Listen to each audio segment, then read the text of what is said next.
David Jaffee with beststockstrategy.com, on YouTube at youtube.com/beststockstrategy. And I'm here with Bassem. Bassem, would you like to introduce yourself?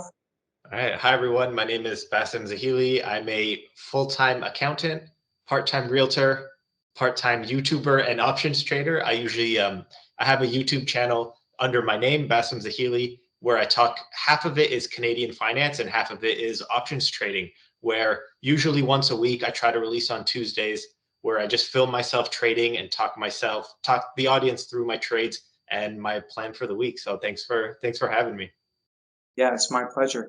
Can you discuss your trading strategy and perhaps also touch upon some other strategies that you tried in the past? Okay, nice. So I prepared for this. I wanted to make sure I do a lot. So I wrote down a few notes, which I'm going to read. My main strategies: cash secured puts, strangles, and my newest one is a poor man's covered call, which I really like. I've done it. Okay, so I did it on Tesla, and obviously Tesla is shooting to the moon. So it's been working out pretty well. But my other strategies, I used to do 0 day to expiration SPY credit spreads. I used to do that. I started that in the pandemic when I was working from home. But now that I'm back in the office, I can't day trade. I can't be on my computer all the time. So I went from 0 day to expiration trades to now I'm doing monthlies just because, I'm a full-time accountant. I can't really show people. I can't really let my boss see that I'm trading, but I still Yeah. try to do it on the side. One of my favorite plays, if it works out, is just earnings plays, just hoping for IV crush. Even if the stock goes against you, it still can work out. I usually do it on AMD, Apple, and Nvidia. And when Nvidia was a lot higher, I know Nvidia's they did that stock split, so my bearings That's are all off. But that's very yeah, bad but news. it's been working well. It's been working out really well. How about yourself? I usually sell puts. I use margin, and when I believe that the market is oversold, then I'll sell a put. If I think that the market is overbought, then I'll sell a call option. I tend to keep a very small watch list of about like 10 or 15 securities, and then I get comfortable with their trading range.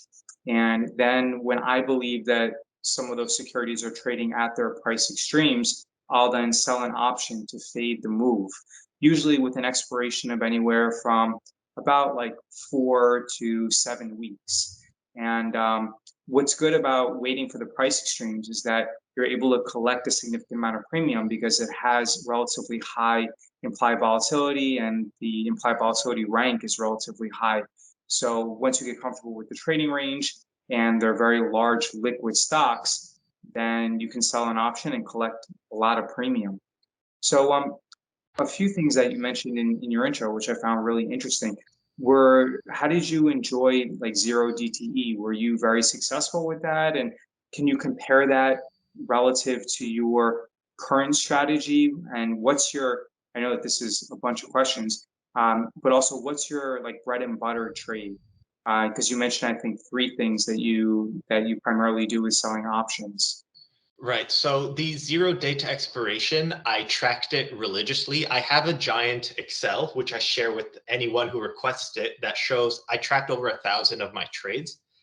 0 day to expiration, I was successful 102 out of 106 times.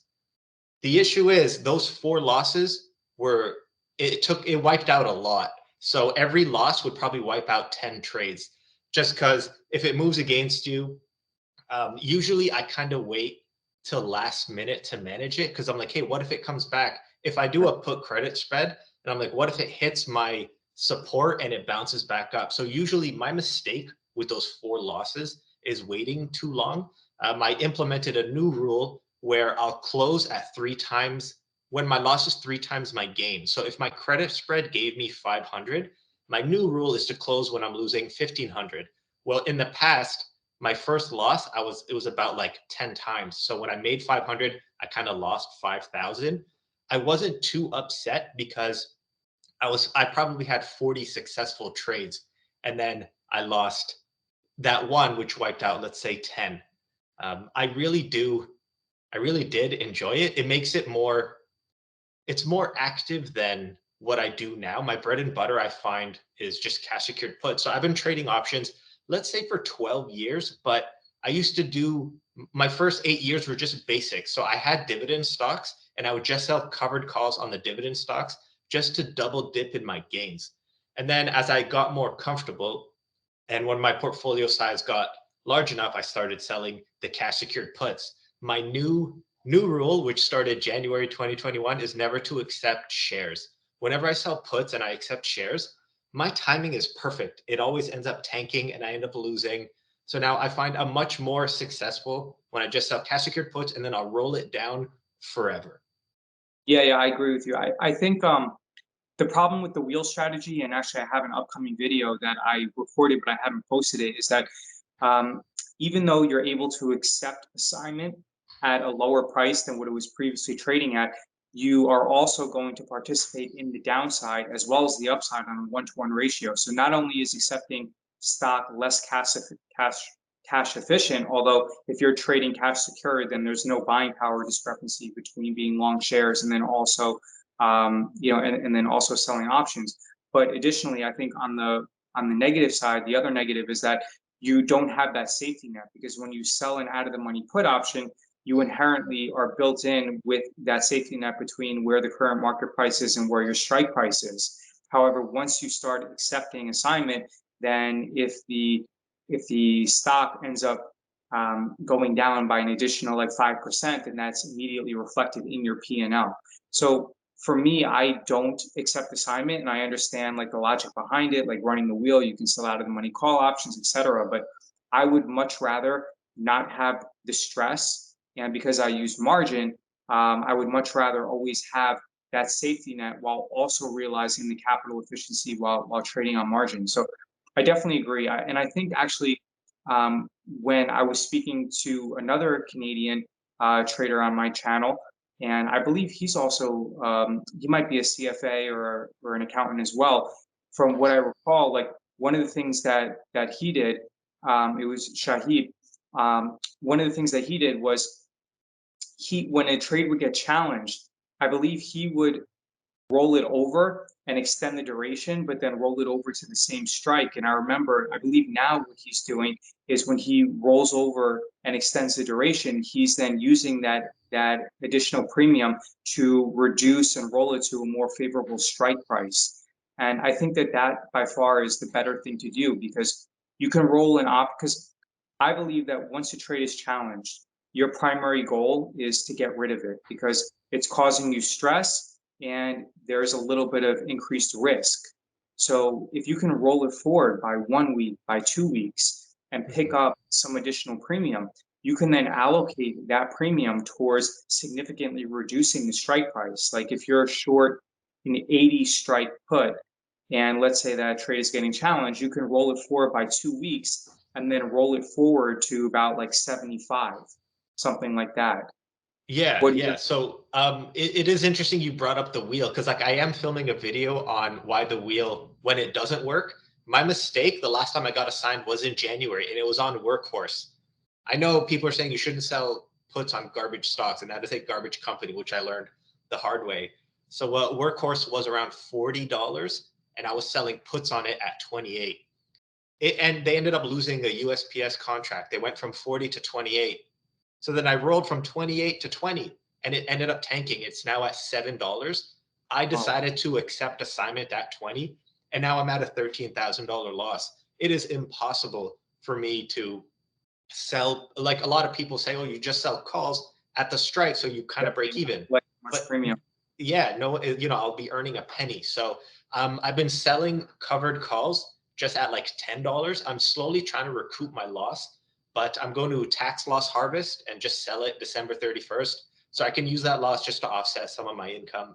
So just so I can pay less tax. But my new rule, I'm just never going to accept shares again. And you're right, it's just more cash efficient or margin efficient because I am trading on margin more now as I feel Oh, more comfortable. Yeah. that's good. So, so going back to that workhorse example, I guess, and I don't know how long it took you to, but I'm not familiar with that stock, so I don't know how long it took, but I would assume, like 10 months or so. But do you believe that if you had rolled that down from 40 to like 35, et cetera, then you would have been able to rid yourself of that position before it before it collapsed, or did it collapse like relatively rapidly? And you think, because remember, like you accept assignment, but even if you roll out a position, then the position still has to expire worthless before the stock would before the stock would trade below the strike price. So in your opinion, would you have been able to roll it and get rid of that position prior to it having fallen all the way down to below $10? Yeah, for sure. So it was a little bit of greed on my part. There was so much IV in that stock that I was able to roll it. I could have rolled it from 20 to 18 to 16, but I was making a lot of premium by rolling it at the same strike, which is what you mentioned Shahab did. So Yeah. I got greedy. I took the premium for myself because I was convinced it would come back. And then, I'm learning from my mistakes now. Just cut your losses and run. You brought up a good point. Not necessarily if I broke even. The money is important, but then the stress it caused me, I don't think it was worth it. So the stress, I like that you brought that up because it is an important factor that I kind of want to avoid in the future. And I've been avoiding it since this lesson. So two really important takeaways for the viewer here is, you have some incredible Canadian traders, both of whom they indicated that had they used the premium when rolling a position and allocated it more towards risk reduction by reducing the strike price on a challenge put option, or if you're trading a call option and increasing the strike price. So as opposed to being in the mindset of collecting as much premium as possible, then you could simply allocate that premium towards rolling it to a more favorable strike price. And the second important point is, and I don't think that there are enough YouTube videos on it, that the stress is real when you have a challenged position. And I think that especially when you sell options, your win rate can be incredibly high. Oftentimes it's over 95%, sometimes even over 98%. But the problem is that if you have a stressful position, I believe that the goal should be to try to rid yourself of that position while also managing your downside risk as much as possible, and really not trying to play game. I wouldn't say like play games, but just try to do everything possible to rid yourself of that stress, because you don't want to have a portfolio with 10 positions on and feel a compulsion to constantly check a position. Or, I mean, no offense, you also don't want to be in a situation where where you're constantly reminded about a bad position for 10 months. It's just not positive psychology to log into your account and then see a relatively large loss and be constantly reminded and having to always sell calls, and then, et cetera. So I'm glad that you have an exit strategy for that as well. Yeah, so it's not like you are right. Like most of my trades, I think with selling out of the money cash secured puts and then managing them, my trades are over 90% successful. But then seeing this like negative 10,000 constantly for the last 10 months on my portfolio, I always make jokes about it. My viewers keep asking if I'm ever going to recoup my losses. And I'm like, no, I'm not going to, but at least it'll reduce my tax burden in the future. So I'm trying to look on the bright side. Yeah, definitely. What else did you learn about, have you changed at all because of that situation with workhorse? Have you changed the specific type of underlyings that you target? Are you now trading like larger cap companies, or are you trading stocks which have more liquidity and more volume? Or is that pretty much, because hey, like part of it is just it could just be bad luck, right? Like you said yourself, had you rolled that position and not take an assignment, then you would have made money on it. So I don't want to conflate that. Sometimes, luck is a part of trading options. So did when you because you have a loss on workhorse, did that also modify your strategy a little bit regarding the underlyings that you're choosing to sell options on?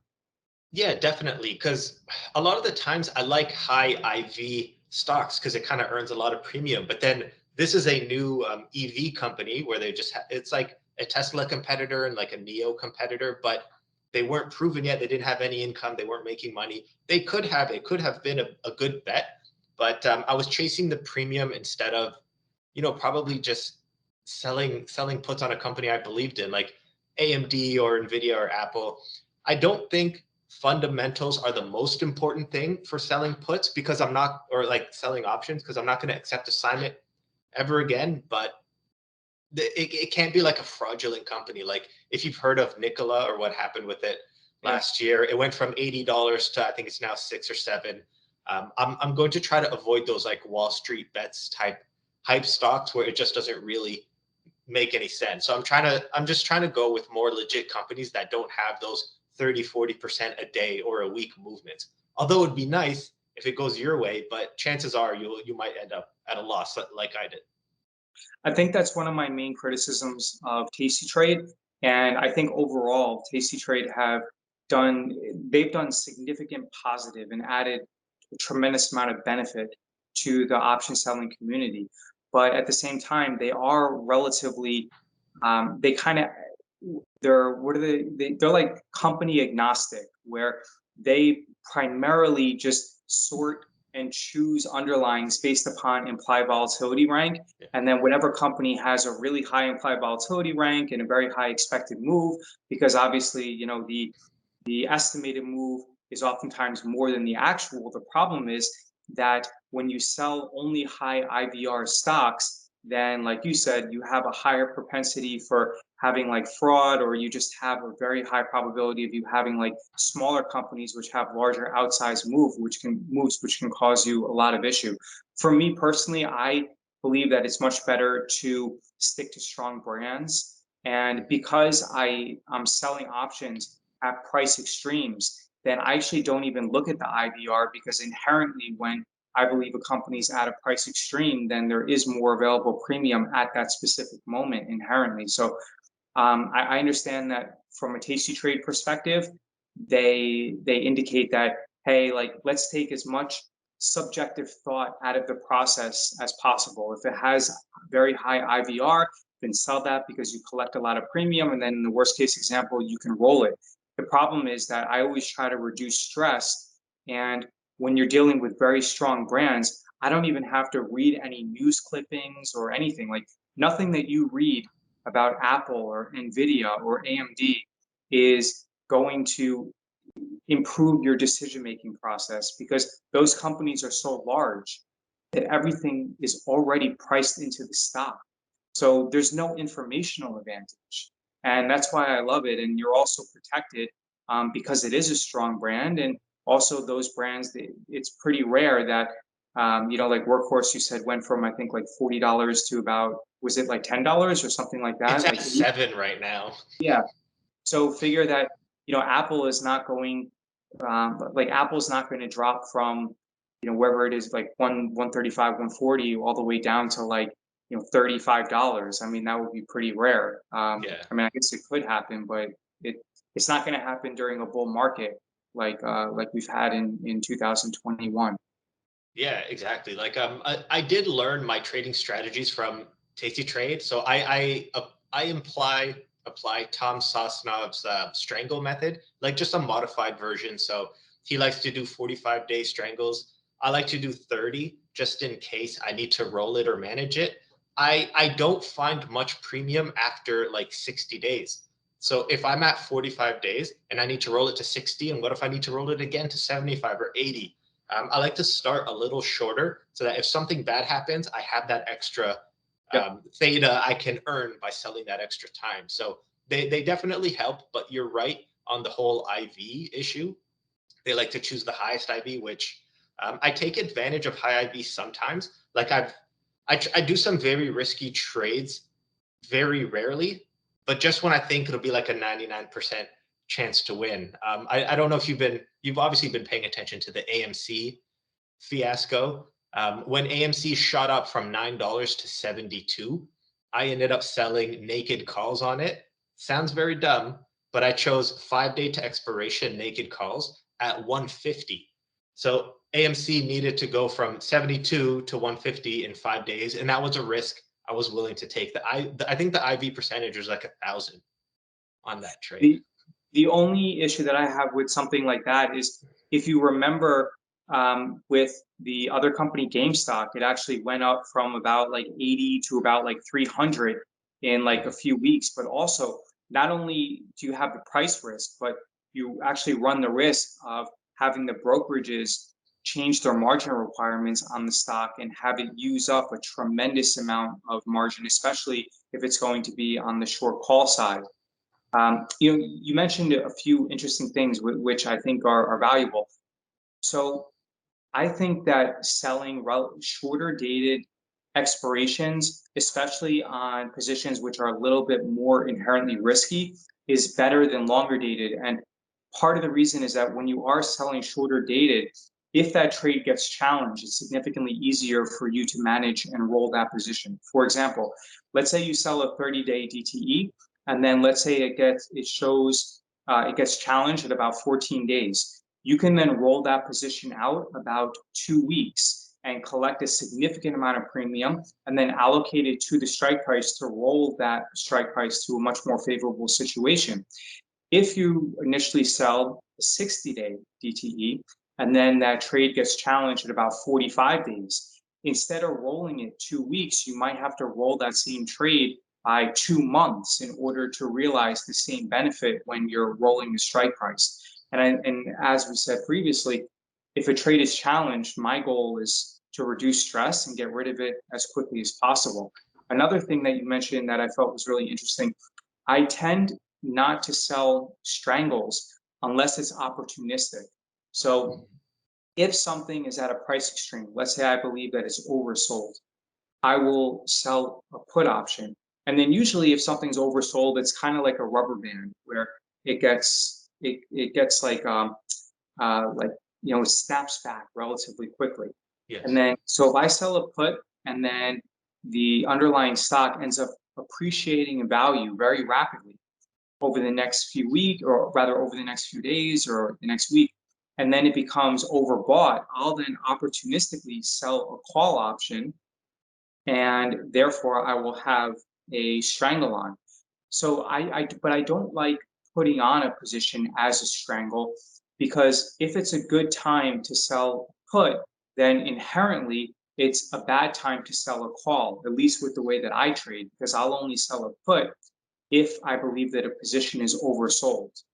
However, if there's an earnings play, so let's say there's earnings coming up like this week, what I will do sometimes is I will sometimes put on a strangle that expires for this. Let's say the earnings is on Tuesday, just hypothetically speaking.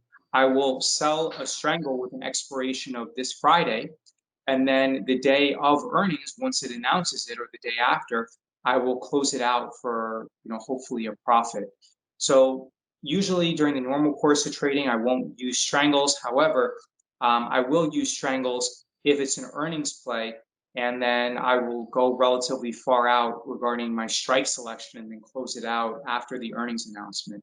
Right. Yeah. I love the earnings play because it could even be a day or two where you could be that IV crush it can earn you like 50% within a few days. I usually sell strangles on slow moving stocks like AMD and Nvidia not recently. So the strategy works until it doesn't. So AMD, the reason why I like strangles is that, you predict a range, and then with 30 days to expiration, if something happens, you can move the whole strangle to follow it up or down. Right. So AMD, I've been doing it for 9 months, and I've been following it from $50 all the way up to now it's like 110, with no big issues. So I think I've been selling 10 strangles. Just for reference, my portfolio size is 550,000 US. It's taken me 12 years to build that. Oh yeah, this another. I'm going to leave that for later. I have another question I want to ask you, just specifically to portfolio size. But yeah, I like the strangles. I usually open them up 30-day to expiration, 15 delta, and then because AMD and Nvidia are relatively slow moving, I can move them. I can follow them up or down, just depending on what happens with the stock. I think Nvidia recently has been relatively slow moving, where it's been kind of like a sideways market, like over the past month or so. But yeah, up until about 6 weeks ago, it was appreciating like pretty rapidly, and it was hitting new highs. But over the past like 5 or 6 weeks, it's been like there's been some two ways actions which are amazing for selling options because the stock doesn't really move that much. Yeah, like so once they announced their stock split, that's when it started. It went up like 25%. I ended up, because I sold such a short-term expiration strangle, if you look at the previous 6 months, it was before the split, it was trading between 475 and 600 for 6 months. It was bouncing off that range perfectly. So again, a strategy works until it doesn't. 2 days before the expiration of my strangle, I knew I was going to close it out just to allocate my buying power somewhere else. I just covered the naked portion and I got the shares called away. And then it ended up mooning. Like I wasn't expecting like a 25% increase, but I guess like anytime a stock splits, I've noticed people just jump in. They think it's going to be worth more. It's funny, it doesn't really make sense if you think about it. Like the value of the company doesn't change when the stock splits, but more people are interested in it because all of a sudden it's cheaper. So that psychology, I need to incorporate that more into my plays. Yeah, oftentimes you have like added liquidity, and then you oftentimes additionally have like the retail investors that couldn't previously afford the stock, and then they jump in during a stock split and they bid it up. One thing that I was really curious about was you were previously selling cash secured, but now you've moved over to margin. Can you touch upon that? Like, what was the impetus? What was the motivation behind that change? And are you only now trading on margin, or are you mixing it up between cash secured and margin, or what are you using for margin? So Questrade provides a 3-to-1 margin, which is pretty good. I know, like I think Interactive Brokers offers like 6-to-1, which that's interesting. I won't touch on that. But as I got more comfortable with selling options, I realized there's almost like if I choose the right companies and if I just manage it, if I'm not on vacation or something, and I don't have access to my phone, I don't see anything that can go wrong. The worst thing I experienced was March 2020. I lost $20,000. I didn't believe the pandemic was happening. I just, I didn't think we'd see this black swan event. I've been investing since 2010, so I've never experienced a recession. Like I graduated university in 2010. Everything I did from 2010 to 2020 worked. It's like the longest bull run in history, I think. And everything I did worked, so I didn't believe that we were going to lose. And even though we like the worst thing that could happen to my portfolio did, I only lost 10%. Um, and like I'm just not worried. Not everything has to be cash secured for me anymore. Like I know the worst thing that could happen, I can manage it. If I have to take a loss, losses are guaranteed eventually. Not everything can be 100% win. So I don't mind taking that added risk. And if anything, I can just, what I like about margin and selling puts is that when you roll down, your margin requirement decreases.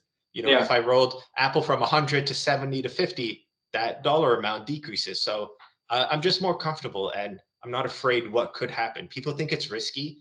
Just given my experience and just being able to manage it, I'm an accountant. I work at a computer all day, so I'm always able to check. Um, and also, I want to increase my return.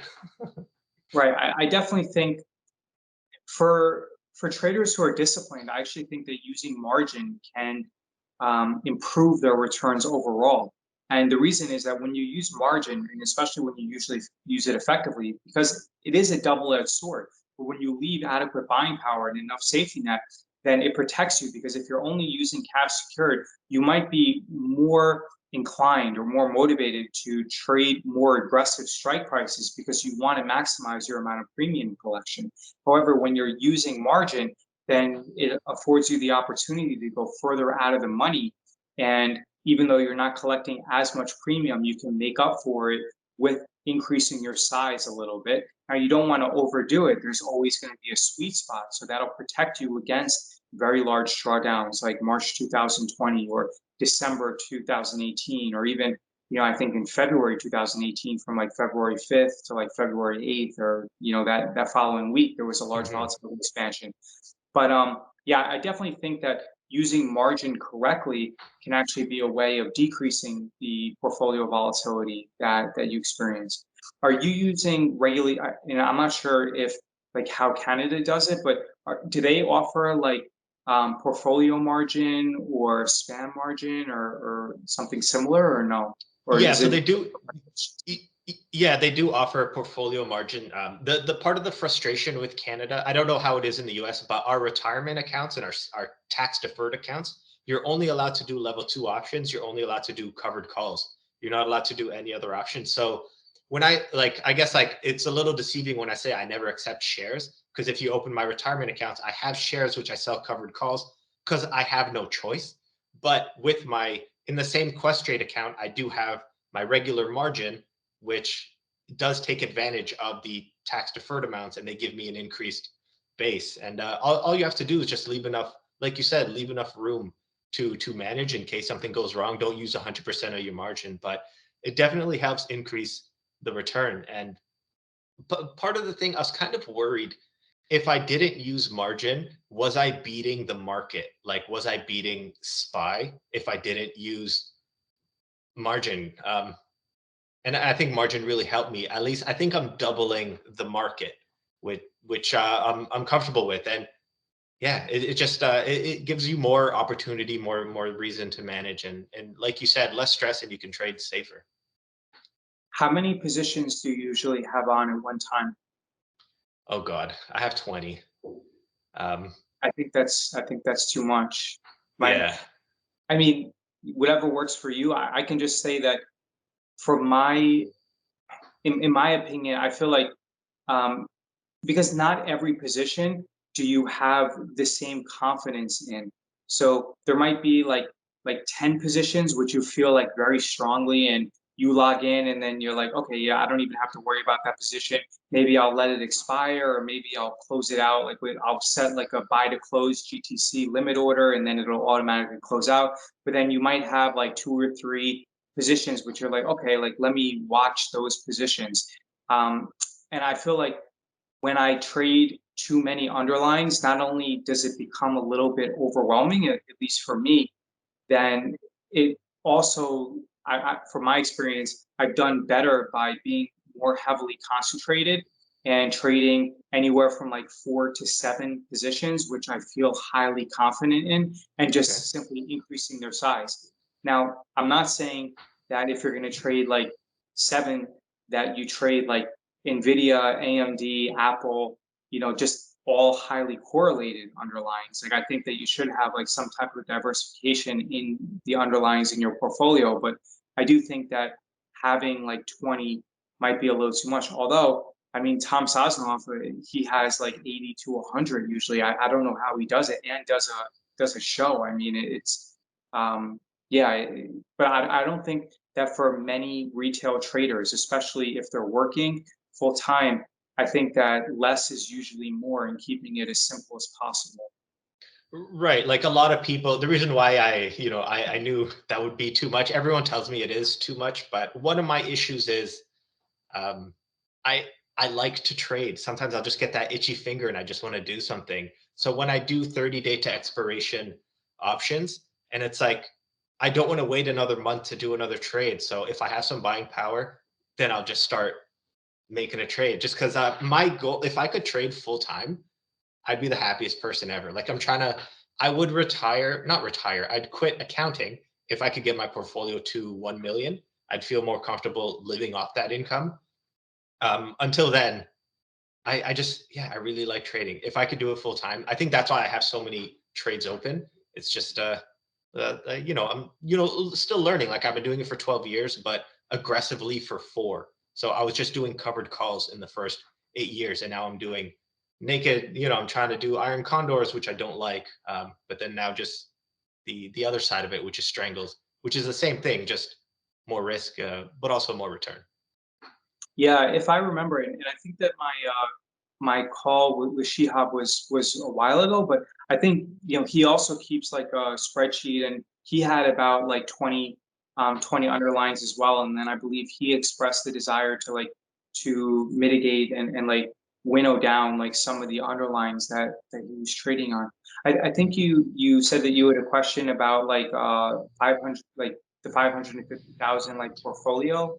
Yeah, I'm having trouble this just for me, I'm having trouble allocating it somewhere. So let's say you mentioned that you have buying power and you sell a put when something's at an extreme.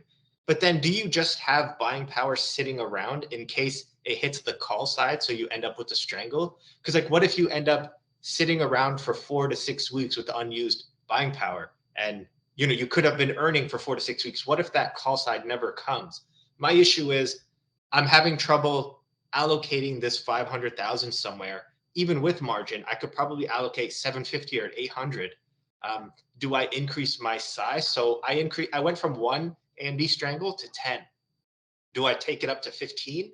Like, I don't know. Like, it sounds too much. So, um, like, out of my trading group, I have the largest portfolio. So I don't know someone with more experience who has a large portfolio that's like, okay, just start trading on Amazon or try to start trading on Google.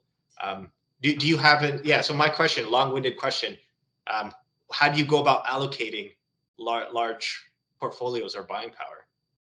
Okay, so I think it really comes down to size, where um, it depends upon the quote unquote universe of underlyings that you trade. So for me, I have a watch list of about like 15 or 20, and I can tell you that at any time there are usually always some opportunities available. So over the past few months, even like right now, there's a decent opportunity in Mastercard with and recently there have been opportunities in like PayPal.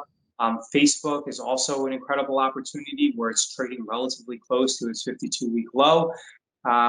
So I think that as long as you, and these are like very large cap companies with market caps of like hundreds of billions of dollars. So even if you track like some of the largest like 15 or 20 companies, there should always be opportunities. If there aren't opportunities available, then that usually means that the VIX is trading really low with a VIX of anywhere between like 14 and 16 or 14 and 17, at which time you really don't want to be trading. And it's completely okay for you to, I wouldn't necessarily say sit on the sidelines because I always have positions on, and I'm sure you always have positions on. I think it's more a question of that during times of low IV and low VIX that you might have more available buying power sitting on the sidelines that you want, and you feel a little bit of like a fear of missing out. Like, hey, the market's going up like every day, and I'm sitting on a lot of money. And this point, I might as well be long stock. At least I can participate in the upside.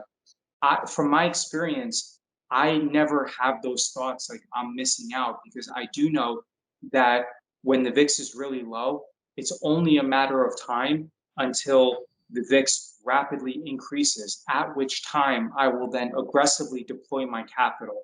And what I'll usually do, let's say the VIX is trading at 16, and then the VIX can go up like 20% in one day. That's happened. I mean, even in Two September, it two weeks happened. ago, yeah, yeah. Yeah, it happened like a few times just in September. So if let's say the VIX is trading at about like 15 or 16, and then it goes up to about 20, I will allocate a portion, but I always want to have fear of what happens if I'm wrong, because if the VIX is at 20, that doesn't mean that it can't go up to like 35, and the higher the VIX gets, the more aggressive I'll become. Because once it gets over 30, once it gets to like, and actually, I think just like 2 weeks ago, I think it like briefly touched 30 like intraday, but then intraday it like fell back to like around like 25 or 26. But the higher the VIX is, the less risk you have. So for me, I allocate capital and my aggression levels based upon how high the VIX is. But when the VIX is trading at 15 or 16, to me, or now, okay, I I think that having the VIX trade at 15 or 16 now is comparable to having the VIX trade at about 13 prior to March 2020. Because just like in 1987, when there wasn't much put call parity and calls and puts were trading at similar prices, but then after the crash in 1987, puts started trading significantly more expensive from a premium perspective than calls because the velocity of risk is to the downside.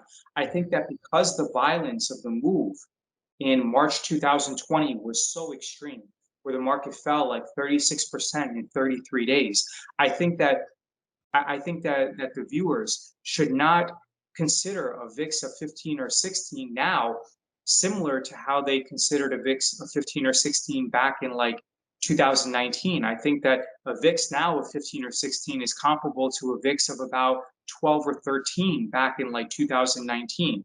So I think that when you do have a low VIX, that's the most dangerous time because you're seeing the stock market go up like every day. You're thinking, oh man, I should just be long stock. I have a lot of money sitting on the sidelines. But also, when the VIX is so low, it has all that potential energy where, I'm sure from all science classes, we had like the teacher like hold the ball up and stuff and say, oh, this is potential and this is kinetic energy. And that's your greatest risk when you have a low VIX because you're anxious to put money to work.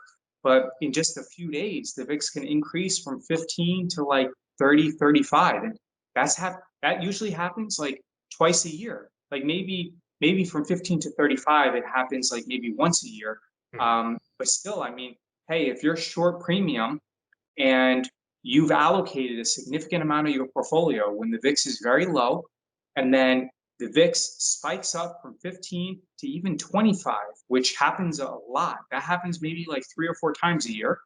But even if it spikes from 15 to 25 or 15 to 30, which happens a little bit less frequently, you're going to have to defend all those positions, and all your existing positions are going to be showing you a loss. So I would say just be much more aggressive when the VIX is high.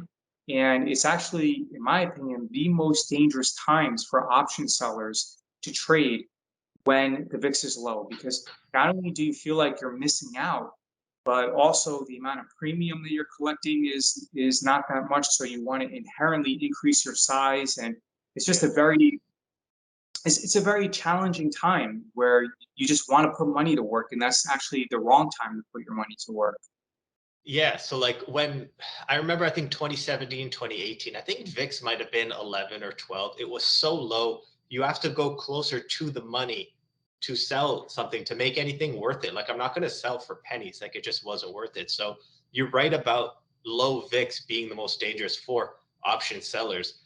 What do you think about this? I don't know if this is like if people do this often, but I don't usually buy calls, but what I've been doing every time VIX hits a new low, I've been buying VIX calls.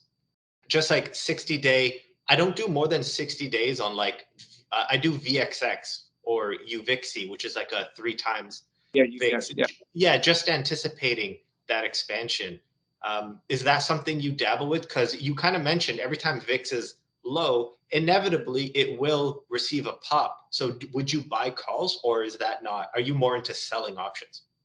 Yeah, I will sell options. Okay, so UVXY is interesting. I don't trade like UVXY or SVXY primarily because there is significant decay in the option when they roll over the futures for when they roll over like the VIX futures, it's problematic because even if it's trading at the same VIX level, then UVXY and SVXY will lose money. Now, that will then lend astute viewers to say, okay, so then why don't we just sell calls on it? The problem is that you have that quote unquote takeover risk where if you have a large volatility expansion and you sell calls on some, it can increase from like 15 to about 60. Although, from my understanding, I believe that around like February 5th of 2018, or maybe it was February 18th, they UVXY or SVXY, like they kind of like went out of business, and then they changed how the underlying was calculated. So now it's going to be a little bit less volatile than it used to be prior to February 2018. But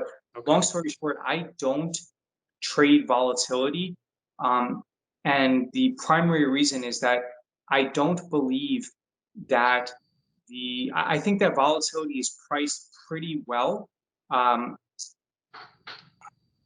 and the takeover risk for volatility makes it so that I would much rather be involved in selling options in stocks. So I used to sell volatility, and I ran into like a few issues where the trades were challenged, and I just felt that I did better when I was trading stocks as opposed to selling volatility products. However, if I was going to like buy calls or like trade volatility, then I would use more of a slower moving underlying, such as VXX, and I probably would not touch like UVXY or SVXY, just primarily because I think that those products are inherently they're meant to go to zero, like they're trading products. And I Mhm. understand what you're saying, where short term you can realize a significant gain from it, but timing the market is not something that I would want to do. So if I was going to trade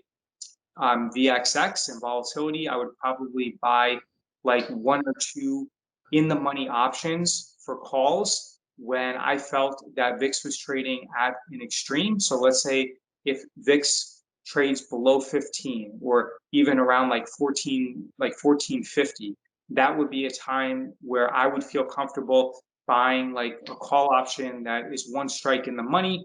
And then, maybe with an expiration of about probably 60 days, like, because you want to go a little bit longer, maybe even, yeah, about 60 days, maybe max 90, but my gut Yeah. feeling is about 60. And then when it pops up, you can take probably a quick 30 or 40% gain in that during the first pop in volatility. That would be the way that I would play it if I was going to do that. Yeah, so I've only done this 5 times and it has worked all 5 times, but I am relatively new to buying options. Like I've been selling the entire time. I'm not interested in, hoping for like the lottery win. It's more likely to make money selling options, but sometimes when the VIX does get too low, like you mentioned, like right now I'm looking, if VIX hits 14, I will buy VXX calls like 60 days. I find the 90 days like it'll decay too much, and I don't want to pay for that much time because I do want like relatively short term. But yeah, I think we're on the same thinking along the same lines. Like if VIX hits 14, I will buy like a 60-day, just waiting for that expansion, just to try to take some advantage of, when VIX is high, you want to sell options, but when VIX is low, I guess buying would be a little better just to get that increased IV. But 99% of my trades are selling options. Yeah, I think that's good. Um, I would, yeah, I mean, I tend to stick with what works, and like I'm kind of weird. Like I just like to keep things as simple as possible and not change anything that's working. So I Mhm. know that there are things that I can do to make extra money, because it's pretty easy to recognize when volatility is trading in an extreme. I mean, you can just look at a chart and you can see that, hey, anytime the VIX trade starts closing like below 15 or it gets to about 1450. So anytime since the crash, since March 2020, you can see that it pretty much like clockwork, it's like spiked up. So, obviously like the past doesn't dictate the future, but there's probably a very high probability of profit in making that trade. Right, right. And then that's why I've been kind of doing it. Like everyone kind of mentions that same. Every time it hits like this new low, you'll get like a short-term pop. So I've kind of been playing that. I guess I'm a little different. I'm always worried there's something I don't know. And I don't consider myself an advanced trader. I think like right now I'd be intermediate. So I'm always researching new strategies that I could do. Because what if it does work? So recently, my newest strategy is just the poor man's covered call. It's just very capital efficient. So when Tesla hit a low of like $550 in March. And instead of buying $55,000 of shares, I spent $30,000 on an in the money call and just selling weekly, weekly covered calls, I guess, on Tesla ever since. And, Tesla went up from 550 at that point to now it's like 8:30, I think, and it's been really well. It's my first time doing the poor man's covered call, and obviously it only works if the stock goes up. But very happy with how this new strategy has worked out for me. Yeah, Tesla's actually been great. I think from like January 7th and January 8th, it went up like 18%. Because I remember I was like short calls, like short like 900 calls or something, and then it went up like 18% in like 2 days, and then I had to manage the position. And then I think it fell down to about like the 520, like 530. And then since that time, it spent a lot of time in like around like the 600 level. Yeah. And then recently it's been going up tremendously. Last year it was incredibly volatile, but this year, even though there's slightly less premium available, it's been amazing. And yeah, I think so. Have you been selling options for 12 years? Yes. Just part of being in accounting, you have to learn finance. When the 2008 crash happened, my finance professor told us to buy Apple shares, told us to buy Google, and I didn't have any money at the time, but he showed us what he did. with trading and buying stocks, and he's like, a recession's the best time to start investing. I never wanted to be the person who had all this financial knowledge and never used it. So I would buy, let's say one of our banks, we have TD Bank, which pays a 6% annual yield. I would just sell covered calls so that I could turn that 6% to 12%. And that's the first option I ever sold, just like a TD Bank covered call. Yeah, I think that's amazing that to have someone who's been trading for 12 years yet consider themselves like intermediate. That humble nature and that desire to learn is something that I believe is going to serve you extremely well. Yeah, I think that's amazing. I actually used to work at CIBC, like as an investment banker. Oh, So nice. yeah, Wait, it's there's CIBC in the US. Like, you weren't in Canada, you were in the US? yeah. So in CIBC in Canada, CIBC has like a very large retail presence, and in the United States, they don't have any retail presence, but they have an institutional presence where they like do investment banking and like trading and things like that. So their I worked at their office was at 420 Lexington, and then they moved over to like 300 Madison in New York City. So I worked at that office in their industrials group. So Oh, yeah, nice. I have some connection to Canada as well. Oh, there we Is go. there anything else? I think that this was a very valuable call for the viewers. There's nothing else on my mind. Are you filming on your phone right now? I'm not because no, I think you're oh yeah, yeah I am on my phone, yeah. Oh, Right. okay, yeah, yeah. I'm just wondering. I was wondering if you'd be able to see. It would probably be too small if I shared my screen. Um, but yeah, maybe I'll save that for later. But I just wanted to share my screen just on show people like how I track it and some of the trades I've been doing. A lot of people have been interested. They want to see what I've been doing since the last year. So I've only been tracking my trades on Excel spreadsheet since I started filming my trades on my YouTube channel last year. I'm at like 1,300 lines now, which is all my trades. I haven't been caught for like in Canada, they can turn your trading income into business income, and your tax would double. I haven't hit that yet, but it's always a worry of mine. But yeah, Is that something that's discretionary based upon the auditor, or is that based upon like having your trading income be a certain percentage of your right of your overall income? so it's purely discretionary. So what the Canadian government does, they never want to give you a rule where you can work right below it. They always make it a gray area so that even if you're, yeah, so because a lot of people just want to sneak by. So if it's like, hey, 1,000 trades you're day trading, I'll do 999. So there's no hard, fast rules. It's always just gray areas. And I think I'm just skirting right below that, thankfully.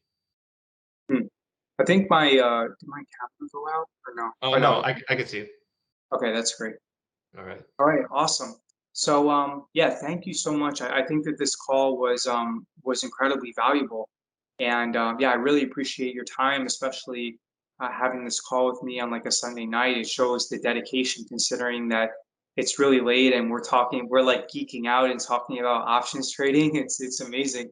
So yeah, I just want to let you know that I have a tremendous amount of respect for you. I've watched a bunch of your videos. I love the fact that Thanks. um, you've been trading for so many years and you're still like extremely humble and like open to learning and new experiences. You're tracking your trades. I guess my last question is, do you believe that that tracking all your trades in a trade journal is something that has definitively improved your trading, or do you think it's more an exercise of helping your viewers? Like, does it help you as a trader to track all your trades, or is it more so to like help your viewers? Because for me personally, since I maybe have like maybe 4 or 5 challenge positions like a year or so, then I feel like if I can just mentally review those like 4 or 5 and say, okay, is there something that I did wrong to help avoid this in the future, then that would be enough. But maybe I'm missing out by not putting together a spreadsheet and tracking all my trades. What are your thoughts on that? Um, I started tracking it mainly for my viewers. They wanted to know a breakdown of the income because initially I was just showing them trades, but now I just do monthly income of how much I've made. But it really helps me see, because I also break it down by strategy, which has been my best strategy. And no matter what I do, every single month, it's always puts that earn me the most. And it's what I feel most comfortable with. I don't think it's 100% necessary to track everything, but I think just the accounting nature. I like numbers. I like seeing everything on a spreadsheet. It's mainly 50% for me because I like to look at it. I also track my, let's say, my tax payable come end of the year based on it. But a lot of the times, I'll say I started it. I'll say 60% for the viewers, 40% just because I'm a numbers kind of guy. Awesome. All Yeah. right, Bassem, thank you so much for your time. I really appreciated this call. Yeah, I love your content. In the description of the video that I post, I'll post your channel as well. Mhm. And yeah, I hope that in the future we're able to do this again. Sweet. That's awesome. Thanks for having me. Thank you so much. All right. Thank you.